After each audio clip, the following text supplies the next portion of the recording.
Cubs sports fans and fellow foodies?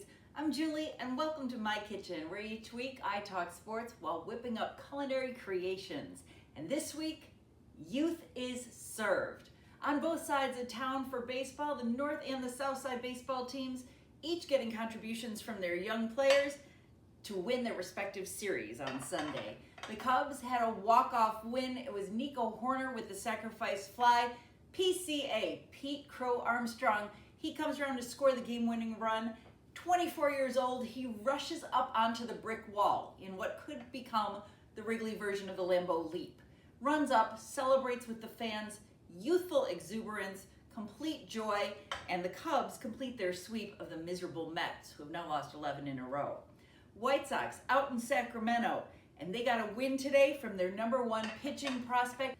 Noah Schultz got his first major league start on the South Side at home earlier in the week, the Oswego native, with tons of friends and family there. Today, he's on the road in Sacramento. He goes 5 innings, gives up 1 hit, 1 run. That was a solo homer, and he gets his first major league win. Schultz and Hagen Smith, the top 2 lefty prospects in all of baseball. Schultz is considered the #13 prospect in all of baseball, regardless of position player or pitcher, and he is showing he's got the stuff. All right, so he helps get the White Sox the win as they take the series from the Athletics. We are going to be making a kid favorite, but elevating it today to an adult level. Elevate, like the call-up from the minor leagues. All right, so if you had to feed a toddler, if you had to feed a young child, heck, if you've been in a sports bar and you're looking at the bar food menu, 2 things you're going to find. Chicken tenders. Gordon Beckham was saying on the White Sox broadcast that he was taking a page from his 5-year-old's book and went to the concession stands to get chicken tenders. Love it, Gordon. Even better, mac and cheese. What kid does not love mac and cheese? And for that matter, what grown-up doesn't love mac and cheese? Most Americans have pasta in their pantry at any given moment. I am no exception. And we're going to be making a really cool one today, again, with a little bit of a grown-up spin. What I have going on here, I have 2 tablespoons of butter that I started melting already because we're going to build our base. This is known as a roux. It is a thickening agent that is 1-to-1 butter and flour. So I'm going to add my 2 tablespoons of flour into my 2 tablespoons of butter. And we're going to do this kind of on a low-medium heat. You don't want to get too hot here. And we're going to just whisk this for about a minute or 2. Until you get kind of a nutty, buttery kind of flavor in here. It's going to look clumpy, it's going to look thick, and it's okay. We're just going to keep it nice and warm and keep whisking it just like that. So I've got my roux here. It is getting that nice kind of golden color. Like I said, it's going to smell a little nutty. If it starts to smell a little too toasted, if it starts to get a little too brown, you probably went a little bit too far. That's okay. It's salvageable. Don't worry about it. All right, so you can't really see too much of what I have in here, but it is kind of thick. It's got a little bit of bubble to it from the heat. Again, we're on low heat. Next thing, and this is extremely important, we're going to add up to 2 cups of milk. You don't have to add it all, but you want to have 2 cups ready to go, and you're going to add it a little at a time. Here's the key. It is warm milk. If you're adding cold milk, chilled milk, it is going to clump up on you. So I'm adding a little bit at a time here. Whisk as I'm adding it. It is going to look kind of lumpy at first. Keep working with it. It will smooth out for you. But again, you want that milk to be warm. Right now it's looking a little bit like a potash shoe. If you've ever made eclairs or cream puffs, and you have that dough that you're working with in the pan, it's kind of what we're looking like here. It's a little more clumpy than something like mashed potatoes would be. It's got a little more thickness to it. But again, we're going to keep working that milk in here. It's going to be nice and smooth and creamy. And you have to be able to develop your roux as the base for your sauce, just like you're developing that talent in the minor leagues. We got this working here. We're continuing to work in our warm milk. And you don't have to use it all, but you want to use probably between 1.5 cups and 2 cups. And I'm going to keep my heat here. We're still pretty nice and low. We don't want to go too high too fast. And that's going to break your sauce. You don't want that. So it's looking a little bit like, kind of like an oatmeal, if you can kind of see that. Again, not clumpy. We're just trying to smooth all that flour and butter out. All right, speaking of smooth, did you see some of those pitches by Noah Schultz? Hell of a delivery, some great movement. He is considered one of the best pitchers in the minor leagues before the call-up because of that combination of his pitch arsenal and his control. And you're going to see that as his nerves settle with each start and as he gets a little more comfortable at the big league level. But hopefully he is here to stay. Hopefully Hagen Smith to join him at some point this season. All right, going to work in a little bit more milk here. We've got just over a cup in. And we'll give you a look at this. It should be about 1 to 2 minutes of whisking. So I know we're going a little bit slower here than that, but you definitely don't want to rush this. All right, let's talk about our call-ups. Here is my cheese farm system. A lot of options. Some guys are, AAA guys or even 4A guys, where they're solid. You know what you've got. They're probably not going to dazzle you, but they're worth the call-up at some point.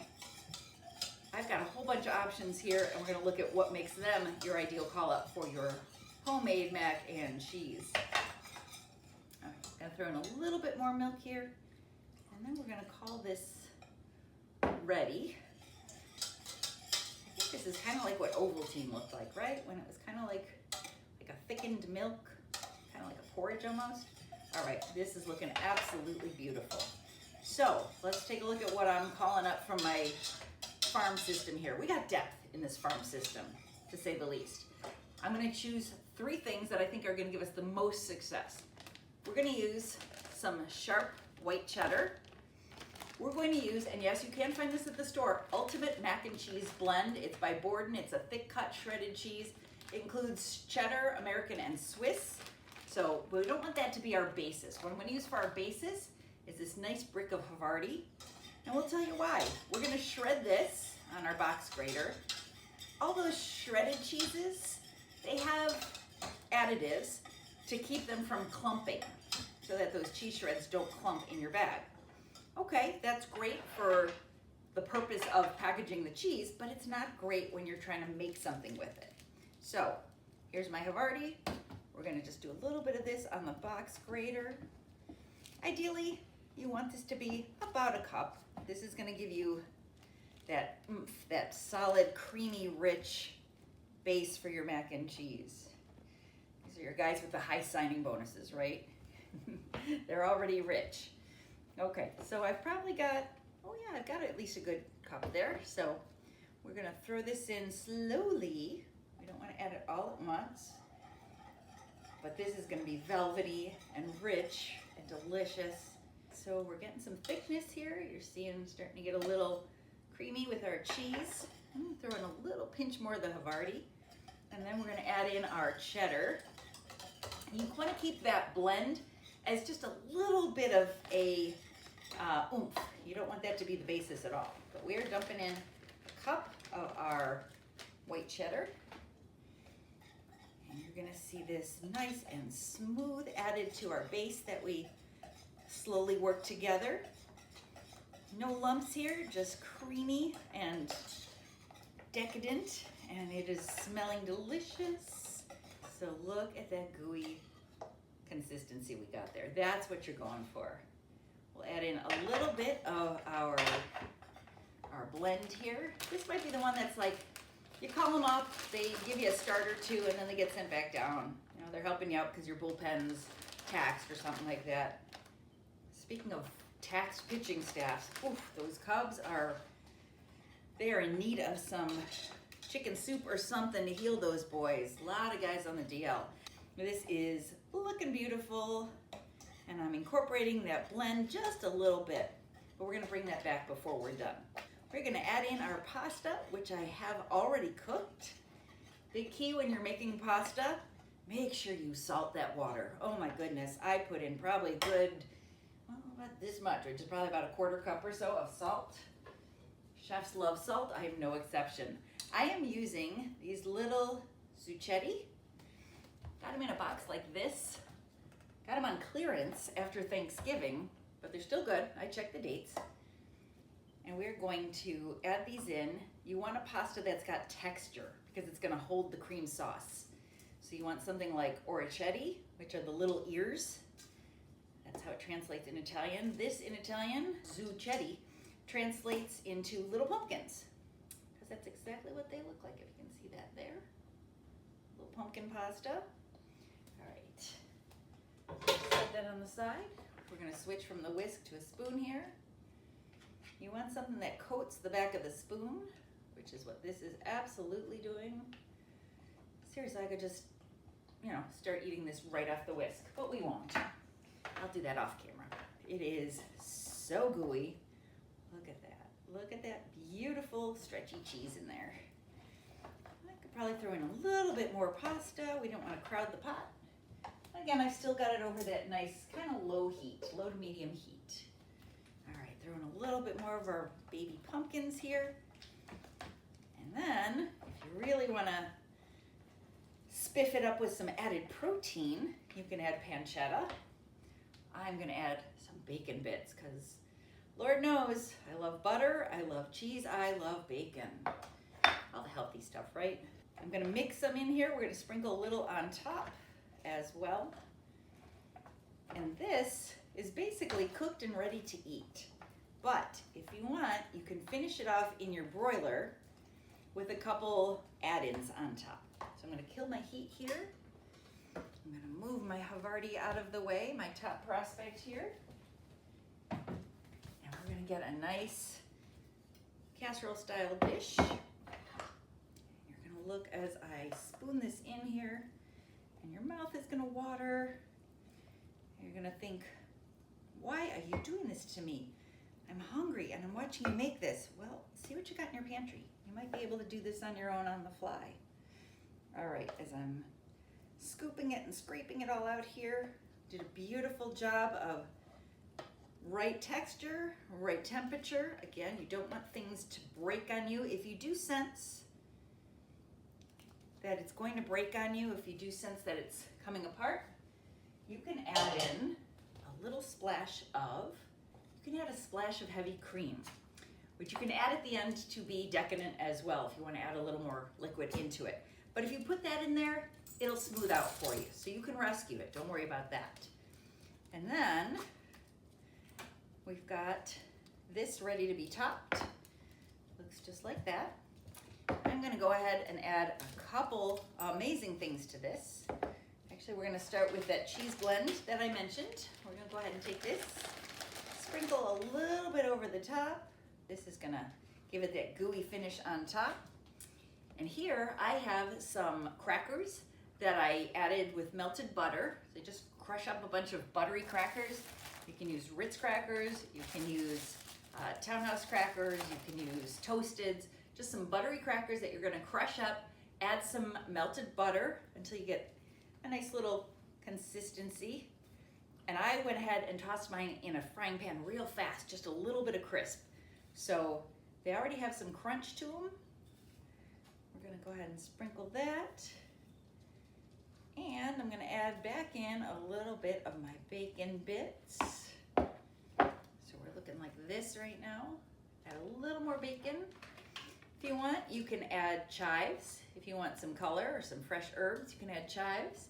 You can add garlic. When you're working things in the pan there, you can add some roasted garlic for a little more complex flavor. All right, so what we're gonna do with this, I'm gonna throw on a few more of my buttery cracker mix. I've also got some panko crumbs. If you don't have crackers and you want to use panko crumbs, absolutely. We're all about what you have available. We don't want to send you running to the grocery store every 2 seconds. All right, this looks amazing as it is. You can throw it in your broiler just like this. I'm gonna go ahead and use my good friend, the blowtorch. We know how much I love finishing things with the torch. That's what we're gonna do here. We're gonna add it in for just a little bit of finesse. This is gonna add some melty quality to our cheese that we sprinkled on top.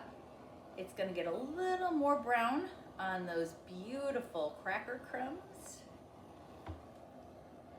And again, this gives it that little extra chefy touch. This is looking pretty darn perfect.